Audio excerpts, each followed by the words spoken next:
In this video, I will show you how to log into KALPA to register for professional development. The first thing you will want to do is go to our KALPA homepage, and in there you will type in your log ID and your password and our district number, which is 770. Once you log in, you can save your password if you want to, and you will land on the home page. In order to register, click on registration.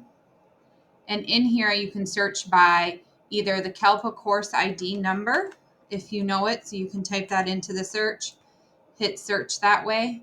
If you do not know the KALPA course ID, you can start with the date, and you can search on that specific day if you know that is the day of the PD, or you can search within a window. So maybe you want to look in the next month to see what is out there. Once you are finding the PD that you would like to register for, you will click on register, and you will see that the registration will be successful. After your PD is done, KALPA may send you an exit survey, and you will complete that survey to verify your attendance for that PD that you went to. Please reach out to central office if you have any questions on this process.